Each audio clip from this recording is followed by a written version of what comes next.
अस्सलाम वालेकुम व्यूवर्स, कैसे हो आप सब? ठीक हो? अल्हम्दुलिल्लाह मैं भी ठीक हूँ। और माशाल्लाह मैं मम्मी के घर पर छुट्टियों में आई हूँ। और हर कोई माँ चाहती है अपनी बेटियाँ घर पर आए तो अच्छा से अच्छा कुछ बना के खिलाए। और मेरी मम्मी ने मुझे कहा कि आज हम लोग ये बनाएंगे पूरन पोली, आमरस पूरन पोली। यहाँ का महाराष्ट्रियन डिश है, ये बहुत ही टेस्टी होती है, खाने में बहुत मज़ा आता है इसे। और मम्मी ने यहाँ पे दाल लिया और उसको अच्छे से भी धोकर पानी में भिगो दिया। मैं देखो उसके बाद से फिर मम्मी ने इसे डाला है यहाँ पर पानी में बॉईल करने के लिए। भिगोने के बाद अच्छे से डाल दिया था। अब यहाँ पर देखो, अब यहाँ पर जो दाल पे फेस आया है ना, जैसे मैंने हमेशा बताया आपको, तो इसे निकालना है यहाँ पे। और बस यहाँ पे मम्मी ने कुछ इलायची निकाली है, उसको इस तरह से तोड़ दिया। अब डालेगी मम्मी इसमें। यहाँ पर मम्मी मुझे बताते जा रहे थे, सिखाते जा रहे थे कैसे करते हैं, क्या करते हैं। मैं सब कुछ तो बना लेती हूँ, मगर जो पुरानी चीज़ें थी ना, जो हमारी नानी दादी बनाते थे, वो सब रेसिपीज आजकल बनती नहीं ना, तो इसके लिए हमारे भी जहन में नहीं रहता कि इसको कैसे बनाते। बचपन में खाया था, पर अब तो नहीं बनती सब चीज़ें, तो क्यों ना हम इसे वापस से बनाना सीखें। हम बनाएंगे, हम खाएंगे, तो हमारे बच्चों में भी ये हमारी ट्रेडिशनल डिशें खाने की आदत रहेंगी, वरना बच्चे भी खाना छोड़ देंगे। बस यहाँ पे मम्मी ने इसे विसल लगा दिया, ढक्कन लगा दिया। ये सब बोले कि 2-3 इसकी सीटी आने तक हमें इसे छोड़ना है इस तरह से, ताकि अच्छे से गल जाए। ज़्यादा पानी यहाँ पर नहीं डालना है, ज़्यादा पानी अगर डालेंगे ना तो वह गीला हो जाता, तो स्ट्रेन करना पड़ता। बस देखो यहाँ पे माशाल्लाह मम्मी ने उसे निकाल दिया, एक स्ट्रेनर में छानने के बाद एक पतीले में डाल दिया। अब यहाँ पर देखो कितनी अच्छी से दाल गल के रेडी हो गई है। अब यहाँ पर इसमें हम लोग खूब सारा गुड़ डालेंगे। ये आधा किलो दाल है, 500 ग्राम। इसको गला के रेडी किया है। देखो इस तरह से दबाकर देखना है कि भाई ये गली है या नहीं गली। हाँ, अच्छे से गल गई है। ज़्यादा भी गीली नहीं होना चाहिए, वरना फिर जब हम बनाते ना तो ये पूरी की बाहर निकलने लग जाती है और फिर भीगा भीगा गीला गीला सा बनता है। इसे अच्छा ड्राई मसाला बनाना है इसके लिए। देखो अभी यहाँ पे ये सिर्फ दाल है, इसमें अभी कुछ नहीं डाला है। अब इसमें डालेंगे गुड़। अब इसमें गुड़ ऐड करना है। ये देखो, जब आप देखिए ट्राई करें तो इस तरह से चेक करें इसे। कभी कभी क्या होता है ना कि कुछ दाने होते कुछ नहीं होते, इसके लिए 2-3 साइड से उलट पलट करके दाने दबा कर देखिए इस तरह से कि इधर भी हो गया, इधर भी हुआ। अगर कुछ बाकी है तो उससे हल्का सा पानी मार के आप वापस से छोड़ सकते हैं। ये देखो कहीं पे से लग रहा है हमें कढ़ाई के, मगर उसको दबाने के बाद पता चला कि नहीं, अच्छे से हो गया ऐसे मैश करने के बाद। पहले ज़माने में तो इससे सिल पर, जो सिलबट्टा होता है ना, उस पर पीसा जाता था, मगर आजकल तो इसकी छलनियाँ भी हो गई। कुछ लोग मिक्सर में पीसते हैं और आजकल छलनियाँ भी हो गई इसकी। ये देखो यहाँ पर मम्मी ने जो गुड़ दिया था, मैंने इस तरह से गुड़ को अच्छे से काट लिया है। ये हमारा 1 किलो गुड़ था, इसमें थोड़ा बचाया है, बाकी मैंने इसमें डाल दिया। इसे इसको क्रश करके डालना है गुड़ यहाँ पे। फिर मम्मी ने वापस से इसे अच्छे से हिलाया मिलाया और मिक्स करने के बाद इसे वापस से गैस पर रखा था, ताकि अच्छे से मिक्स हो जाए गुड़ और ये सब। अभी गुड़ है ना, इसमें भी आपको दिख रहा है इतना ड्राई, मगर अभी गुड़ बहुत सारा पानी रिलीज़ करेगा इसके अंदर।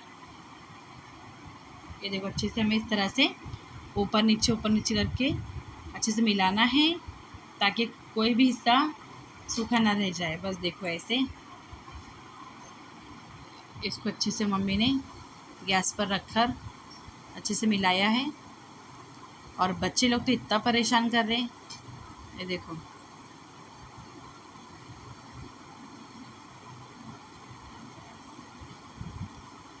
ऐसे मिलाया है। पहले हम लोग ने इसे इंडक्शन पे रखा था, मगर पता नहीं किसी वजह से इंडक्शन पे करंट आ रहा था, इसलिए हम लोग ने इसे गैस पे शिफ्ट कर दिया। किचन में बहुत गर्म होता है ना, इसके लिए दिल बोलता है ना कि पीछे बेडरूम में ही बैठकर, वहाँ पे इंडक्शन पे मस्त बेड पे बैठकर हवा के साथ बनाया जाए, मगर गर्म की वजह से फिर परेशानी होती है। अब गैस के लिए किचन में आना ही पड़ता है। बस अब देखो वापस हम लोग वापस बेडरूम में आ गए। और मम्मी देखो इस तरह से इसे छान कर मम्मी ने पीसा है। और एक तरफ मैंने यहाँ पे एक ऐसे दुपट्टा लिया मम्मी का पुराना वाला और उसको लगाया है, और इस तरह से मैं ऐसे घुमा घुमा कर मैं इसे छान रही हूँ। आप सोच रहे होंगे क्या है, यहाँ से मैंने इसमें घर के आटे से मैंने ऐसे मैदा निकाला है। आप इस तरह से बनाएं, बाहर का मैदा अवॉइड करें तो उतना अच्छा है। इस तरह से आप भी घर में कपड़े से छान कर, पुराने ज़माने में ऐसे ही करते थे, ऐसे टेक्निक यूज़ कर हमारी दादी लोग उसमें से मैदा निकालते थे, फिर उसे गूँथते थे। यहाँ पे मम्मी ने कहा कि हल्दी, नमक और तेल डालकर अच्छे से इसे तैयार करो आटा। यहाँ पे मैंने सूखा आटा मैंने इस तरह से लेकर इसे रेडी किया, और देखो अब इसे गूँथने के बाद देखो तो माशाल्लाह से ये कितना ड्राई पूरन तैयार हुआ है, और हमारा आटा भी मस्त पीला पीला हल्दी की वजह से अच्छा लग रहा है देखो। और इस तरह से देखो एक पेड़ा लेने के बाद में इस तरह से करना है हमें। एक ही पुड़की बनाने हैं हमें। 2 रोटी लेकर अगर आप बनाएंगे ना तो वैसे भी बनती है, मगर वो खाने में इतनी टेस्टी नहीं लगती। उसकी जो साइड की कॉर्नर होती है ना, वहाँ पे मसाला पहुँच नहीं पाता है, फिर वहाँ पे मसाला पहुँचने तक वो फटने स्टार्ट हो जाती है। देखो इस तरह से है ना, कितनी प्यारी, कितनी स्मूथ है हर तरफ। देखो आपको नज़र आ रहा होगा कितनी ट्रांसपेरेंट बनाई हूँ मैंने, क्योंकि मैंने आटा बहुत कम लिया था और पूरा अच्छा खासा भरा।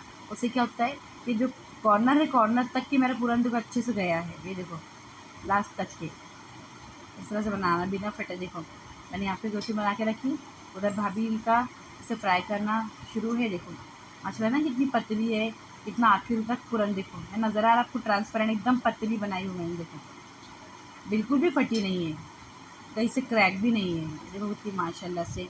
यहाँ पे इधर गैस पे इसको फ्राई कर रहे हैं हल्का सा ऑयल डालकर। आपको चाहिए तो आप देसी घी डालें, पर बहुत ज़्यादा हार्ड हो जाएगा, इसलिए हमने इसे हल्का हल्का हमारा फॉर्चून का ऑयल फटाफट थोड़ा हल्का डालकर हमने इसे फ्राई किया। घी के साथ ही बहुत ज़्यादा हैवी हो जाएगी, क्योंकि ऑलरेडी इसमें गुड़ है और हैवी दाल है, चने वाली दाल यूज़ करना पड़ती है इसके अंदर, वो है। देखो इस तरह से हमने बना के रेडी किया। यहाँ पे हमारा गोश्त का ग्रेवी बन रहा है, सालन बन रहा है एक तरफ,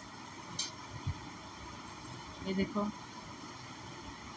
और हम लोग ये सालन के साथ हमने मांडे खाएंगे। हमने यहाँ पे गोश्त मांडे का सालन और परन कोली बनाई थी तीखी के लिए। यहाँ पे अमटी भी साथ में बनती है, अमटी की रेसिपी मैं आपको फिर कभी बताऊँगी। ये देखो हल्का का तेल डाल रहे हैं हम लोग यहाँ पे, ज़्यादा ऑयल नहीं डालना है। ये देखो इस तरह से मैंने सेक के अच्छे से हल्का हल्का सा तेल डाल के मैंने बताया कि किस तरह से हमें तलना है। इसे कम तेल में इस तरह से तलना है, ज़्यादा तेल नहीं डालना है। आप चाहे तो यहाँ पे आप देसी घी डालें तो आपकी पूरी का मज़ा तो एकदम हाई लेवल पे चला जाएगा। और अगर आपको हेल्थ का भी सोचना है तो आप ऐसा हल्का हल्का सा तेल डालें हमारी तरह, और हल्का हल्का सा ही इसे फ्राई करें। बस इतना हल्की आंच पे सेके कि अंदर तक की पूरी सिक जाए हमारी अच्छे से, और अच्छी क्रंची बन जाए।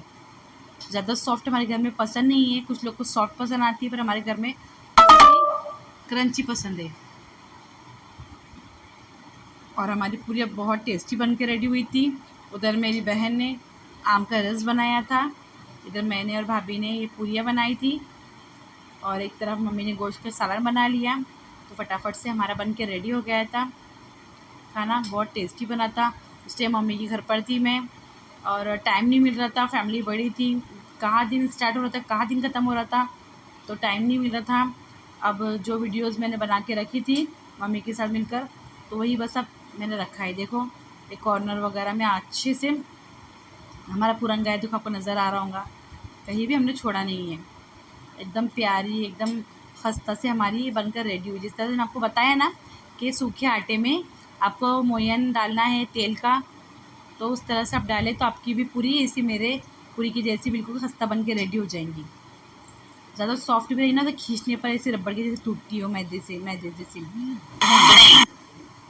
देखो है ना आप कितनी प्यारी पूरी लग रही है। तो आप भी ऐसे ट्राई करें ज़रूर। आपने बहुत सारी रेसिपी देखी होंगी, आपके फैमिली में बनाते होंगे, मगर ये जो रेसिपी है, ये रेसिपी से मेरे नानी, मेरे दादी ऐसे बनाते थे, जिनसे मम्मी ने सीखा है। तो आप भी बनाएं, अपने घर में खाएं। और अभी तो आम का मौसम शुरू है, ठीक है, आम रस पूरी बनाओ मस्त महाराष्ट्रियन स्टाइल, और बना के खाओ, ठीक है। चलो अपनी बहन को अलविदा करो अगली वीडियो तक के लिए। अल्लाह हाफिज़।